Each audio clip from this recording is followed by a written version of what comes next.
Hello दोस्तों। स्वागत है आप सभी लोगों का मेरे यूट्यूब चैनल कॉमर्स कैंडल पे। दोस्तों आज जो है इस सीरीज में मैं एक बहुत ही प्यारा सा वीडियो, बहुत ही प्यारा सा टॉपिक लेके आप सब लोगों के समक्ष हाजिर हूं। और ये टॉपिक है जीएसटी।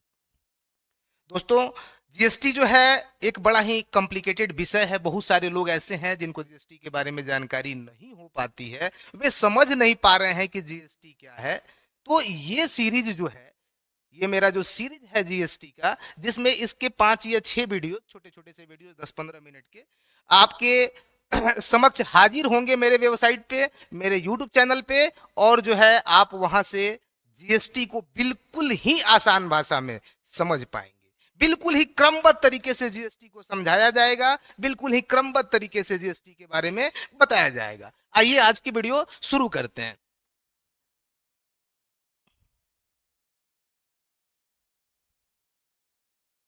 देखिए दोस्तों, मैं आज के इस वीडियो में आप लोगों को बताने वाला हूं कि जीएसटी क्या है।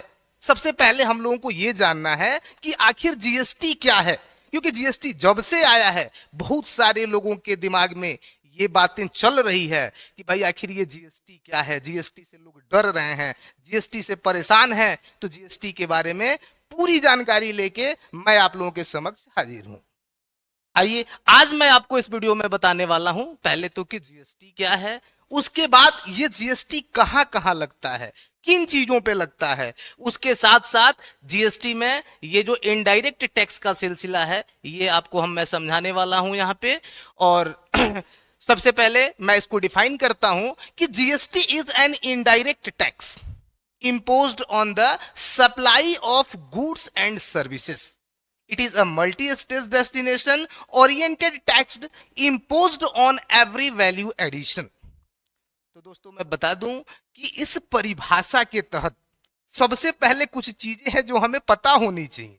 इसमें यह तो बता दिया गया कि जीएसटी जो है वो गुड्स और सर्विसेज दोनों पे लगने वाला है। अब हमको यह जानना जरूरी है कि भाई गुड्स और सर्विसेज हैं क्या, इसके अंडर क्या आता है। तो मैं आप लोगों को बता दूं कि गुड्स जो है, गुड्स के अंतर्गत हम उन सभी वस्तुओं को शामिल करते हैं जिनका व्यापार होता है, जिनका बिजनेस होता है। यानी कि गुड्स जो है वो बिजनेस का पार्ट है। क्योंकि अगर आप बिजनेस कर रहे हैं तो जिस वस्तु का बिजनेस आप कर रहे हैं, एक दुकानदार जो है वो जिस वस्तु का व्यवसाय करता है वह वस्तु उसके लिए गुड्स होती है। जैसे एक अगर फर्नीचर का व्यवसायी है तो अगर उसके दुकान में फर्नीचर है तो वो फर्नीचर उसके लिए गुड्स है, जबकि हमारे लिए संपत्ति है, हमारे लिए एसेट्स है। ठीक इसी तरह से एक मिठाई के दुकान वाले व्यक्ति के पास जितनी भी मिठाइयां हैं वो सब उसके लिए गुड्स है। एक किराना स्टोर पे जितने भी किराना की वस्तुएं उसके पास उपलब्ध हैं वो सब उसके लिए गुड्स। तो आपको बता दें कि गुड्स का मतलब है सीधा बिजनेस से, यानी कि बिजनेस जो है वो गुड्स का होता है।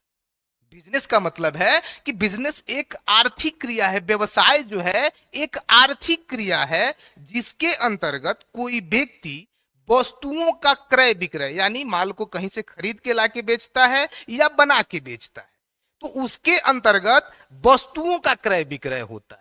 तो ये जीएसटी जो है इस गुड्स पे लगता है। सबसे पहला पॉइंट है गुड्स पे, यानी कि वस्तुओं पे। जिन वस्तुओं का व्यापार किया जाता है वे वस्तुएं उस व्यवसायी के लिए गुड्स कही जाती है। यहां एक चीज आपका क्लियर हो रहा होगा कि गुड्स क्या है। एक व्यवसायी, एक बिजनेस में जिस वस्तु का बिजनेस किया जाता है वो वस्तु उस व्यवसायी के लिए, उस व्यापारी के लिए, उस फर्म के लिए वो जो है गुड्स कहलाती है, वस्तु कहलाती है, माल कहलाती है। गुड्स को माल भी कहा जाता है। ये व्यवसायी की भाषा होती है, कॉमर्शियल वर्ड भी है। अब इसके बाद हम आपको बता दें कि भाई इसमें जो दूसरा चीज है वो है सर्विसेज। सर्विसेज के अंतर्गत क्या आता है? तो देखिए सर्विसेज जो है वो प्रोफेशन के अंडर में आता है। अब यहां यह समझना जरूरी है कि प्रोफेशन क्या है। तो देखिए प्रोफेशन भी एक आर्थिक क्रिया है। प्रोफेशन भी एक आर्थिक क्रिया है जिसके अंतर्गत वह व्यक्ति जिसके पास कोई विशेष योग्यता होती है, जिसके पास कोई विशेष टैलेंट होता है, वह अपनी सेवा जो है एक निश्चित मूल्य के बदले, एक निश्चित पैसे के बदले दूसरों के लिए प्रोवाइड करता है। यानी कि हम लोग जो है जाते हैं, जब भी बहुत सारे जो है यहाँ उदाहरण देके आपको हम क्लियर कराना चाहेंगे प्रोफेशन को, कि जैसे वकील है, वकील हमारा केस लड़ता है, उसके पास टैलेंट है, उसके पास डिग्री है वकालत की, तो वो हमारा केस लड़ता है, हम उसको पैसे देते हैं। इसी तरह से हम लोग डॉक्टर के पास जाते हैं, डॉक्टर भी अपना परामर्श हमको देता है जिसके बदले हमसे पैसे लेता है।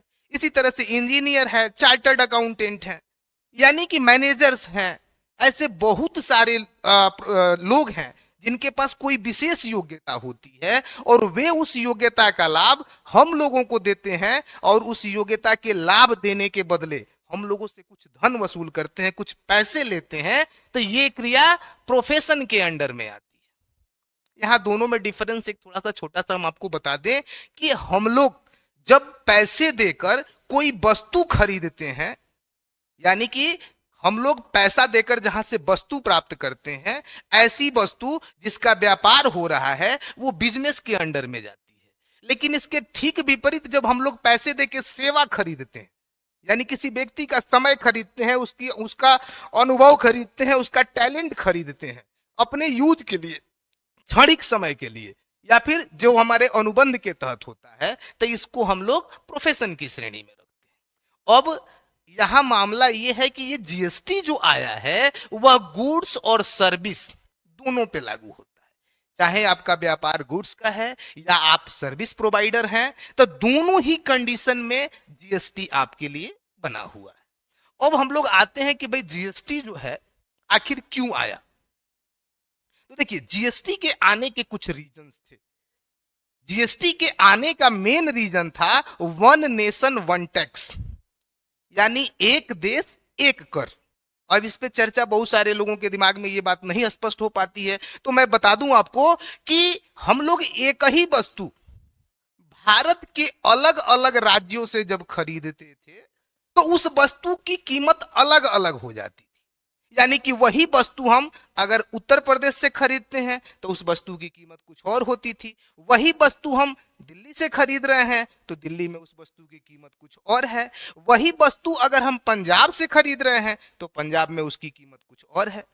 इसका मेन रीजन था कि अलग अलग राज्यों में अलग अलग तरह के टैक्सेस थे, अलग अलग तरह के टैक्सेस थे जो उसके मूल्य को प्रभावित करते थे, यानी उसके मूल्य को कम या ज्यादा करते थे, जिनको सरकार ने मर्ज कर दिया। और अभी हम बताने वाले हैं आगे कि मर्ज कर कौन कौन से टैक्सों को उसने मर्ज किया, और एक जो है विस्तृत जो अध्याय है हमारे सामने प्रस्तुत कर दिया जीएसटी का, जिससे हम लोग प्रत्येक राज्य में एक तरह की वस्तु एक ही मूल्य पे मिल जाती है। आइए पहले हम लोग देखते हैं कि इसमें एक शब्द आया हुआ है इनडायरेक्ट। तो यहां सबसे पहले हम लोग समझते हैं कि टैक्स क्या है।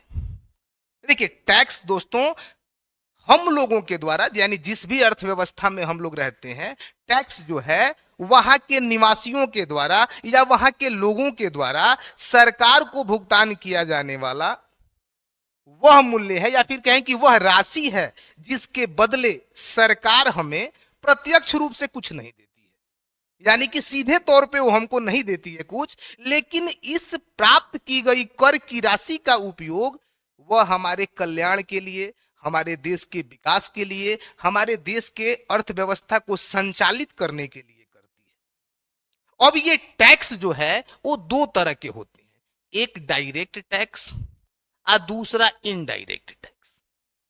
अब इसमें मामला यह है कि भाई कोई टैक्स डायरेक्ट कब होता है और कोई टैक्स इनडायरेक्ट कब हो जाता है, इसकी जानकारी जो है मैं आपको समझाने वाला हूं, ध्यान पूर्वक आप वीडियो में बने रहिए। सबसे पहले हम चर्चा करेंगे डायरेक्ट टैक्स की। तो देखिए, डायरेक्ट टैक्स का मतलब है वह टैक्स जिसका भार जो है वही व्यक्ति वहन करता है जो व्यक्ति उसका भुगतान करता है। जैसे इनकम टैक्स, गिफ्ट टैक्स, ये सब जो टैक्सेस हैं, ये यदि हम लोग सरकार को चुकाते हैं तो वो पैसा हमको वापस कहीं से नहीं मिलता है। एक बार यदि हमने वो पैसा सरकार को दे दिया तो उस पैसे की रिकवरी हम नहीं कर पाते। ऐसा नहीं है कि हमने सरकार को दे दिया और फिर किसी से उसको वसूल लेंगे। तो आपके दिमाग में ये बात बिल्कुल स्पष्ट हो जा रही होगी कि डायरेक्ट टैक्स के अंडर में वही टैक्स आते हैं जिनका भुगतान तो हम सरकार को कर देते हैं, लेकिन वापस हमको उसका पैसा रिटर्न नहीं मिलता है। ठीक इसके विपरीत इनडायरेक्ट टैक्स जो है वो थोड़ा सा इससे अलग है। इसमें क्या होता है आपको समझाते हैं। इनडायरेक्ट टैक्स जो है वो एक ऐसा टैक्स होता है जिसका भुगतान at a time manufacturer, production करता या फिर कोई भी व्यक्ति जो उस क्षेत्र से जुड़ा हो वो एक मुश्त तो सरकार को कर देता है, लेकिन जो पैसा वो पे करता है, जो टैक्स की राशि वो चुकाता है, उस राशि को वो वस्तु के मूल्य में इंक्लूड कर देता है, यानी जोड़ देता है। और जैसे जैसे वो वस्तुएं बिकती हैं वैसे वैसे उसके द्वारा दिया गया जो टैक्स का पैसा होता है धीरे धीरे वापस उसके पास रिटर्न आ जाता है। यानी कि सरकार इनडायरेक्ट टैक्स में ये एक्सप्लेन कराती है कि पेयर तो कोई और है, यानी भुगतान तो कोई और व्यक्ति किया, लेकिन धीरे धीरे जैसे जैसे आम जनता ने उस वस्तु का यूज किया, उस वस्तु को खरीदा, धीरे धीरे उन वस्तुओं के मूल्य के माध्यम से, क्योंकि मूल्य में टैक्स की राशि जोड़ दी जाती है, तो धीरे धीरे वो पैसा पुनः उस व्यक्ति को वापस मिल जाता है जिस व्यक्ति ने टैक्स की राशि चुकाई थी। ठीक यही चीज होता है जीएसटी में भी, क्योंकि जीएसटी भी इनडायरेक्ट टैक्स है। तो मैं आशा करता हूं कि आप सभी लोगों को डायरेक्ट टैक्स और इनडायरेक्ट टैक्स समझ में आ गए होंगे। साथ ही साथ टैक्स, बिजनेस और प्रोफेशन भी आपको अच्छी तरह से समझ में आ गए होंगे। तो हम चलिए इसके आगे मैं आपको बताता हूं कि ये जो जीएसटी आया, जब हमारे यहां लागू हुआ जीएसटी, तो इसमें जो है कुल मिला के 17 बड़े बड़े इनडायरेक्ट टैक्सों को मर्ज कर दिया गया, उन्हें समाप्त कर दिया गया। क्योंकि उसके पीछे रीजन था कि वे जो टैक्सेस थे, वे जो 17 तरह के बड़े बड़े टैक्स थे इनडायरेक्ट टैक्सेस, वे अलग अलग राज्यों में उनका परसेंटेज अलग था, जिसके वजह से वस्तु के मूल्य में असमानता आ जाती थी, जिसके वजह से आप भारत के निवासी होते हुए भी, एक ही देश के होते हुए भी, इसके अलग अलग राज्यों से जब आप एक ही वस्तु खरीदते थे तो उसका मूल्य जो था वो अलग अलग हमारे सामने आता था। यानी कि हम अगर मोटरसाइकिल बिहार से खरीदते हैं तो उस गाड़ी की कीमत 1 लाख होती है, और उसी गाड़ी को अगर हम उत्तर प्रदेश से खरीदते हैं तो हमें 95,000 में मिल जाती है। वही गाड़ी अगर हम दिल्ली से खरीद रहे हैं तो उस गाड़ी की कीमत 1,02,000 हो जाती है। तो ये वन नेशन वन टैक्स को बढ़ावा देने के लिए सरकार जीएसटी को लाई, और जीएसटी लाने के साथ उसने 17 बड़े बड़े जो इनडायरेक्ट टैक्स थे उसको मर्ज कर दिया गया। आइए बताते हैं कि कौन कौन से टैक्सेस को इसने मर्ज किया। देखिए, जीएसटी में जो है 2 तरह के टैक्सेस मर्ज किए गए, एक तो सेंट्रल टैक्सेस और दूसरे स्टेट लेवल के टैक्सेस। यानी जो केंद्रीय सरकार के कर थे, जो हमारे केंद्र सरकार है दिल्ली, उसका जो कर था, और दूसरा स्टेट लेवल पे लगने वाले टैक्सेस को मर्ज किया, यानी जो राज्यों में लगते थे। केंद्र लेवल पे लगने वाला जो सेंट्रल एक्साइज ड्यूटी था, सर्विस टैक्स था, एडिशनल ड्यूटीज ऑफ कस्टम्स था, एडिशनल ड्यूटीज ऑफ एक्साइज था, सेंट्रल सेल्स टैक्स था और सरचार्ज थे। इसके अलावा इसमें शेष भी कुछ थे इत्यादि जो इनडायरेक्ट टैक्सेस थे, इसको सरकार ने समाप्त करके एक ही में इंक्लूड कर दिया, जिसका नाम जीएसटी दे दिया। साथ ही साथ स्टेट लेवल के टैक्सेस हम देखते हैं, इसमें वैट था, value added taxes, sales tax था, लग्जरी टैक्स था, परचेज टैक्स था, एंट्री टैक्स था, टैक्सेस ऑन लॉटरी था और स्टेट सरचार्ज थे। इसके अलावा स्टेट सेस थे, जिनको सरकार ने समाप्त करके और जीएसटी में मर्ज कर दिया और सिर्फ जीएसटी को लागू करा दिया। तो इस वीडियो में इतना ही, क्योंकि मैं वीडियो को बड़ा नहीं करना चाहता हूं। अगले वीडियो में बहुत जल्दी मैं हाजिर होऊंगा आप लोगों को एक नया टॉपिक जीएसटी से रिलेटेड लेकर कि आखिर ये जीएसटी कैसे आया तो इसकी हिस्ट्री से रिलेटेड दूसरा वीडियो होगा। इसके अलावा मैं अगली वीडियोज में आपको बताऊंगा जीएसटी के प्रकार कैसे हैं, जीएसटी किन के लिए जरूरी है, कॉम्पोजिशन स्कीम क्या है और जीएसटी पे कैसे होता है। इन सारे चीजों को मैं जो है सीरियल वाइज अपने चैनल के माध्यम से आपको बताने वाला हूं। तो पहले वीडियो को अगर आपने एंजॉय किया तो आई होप कि दूसरा वीडियो और आने वाले सभी से रिलेटेड जो वीडियोज हैं उसको ध्यान पूर्वक से देखें। मैं वादा करता हूं कि यदि आप सभी वीडियोज को ध्यान से देखते हैं तो जीएसटी से संबंधित जो आपकी समस्या है लगभग समाप्त हो जाने वाली है। धन्यवाद।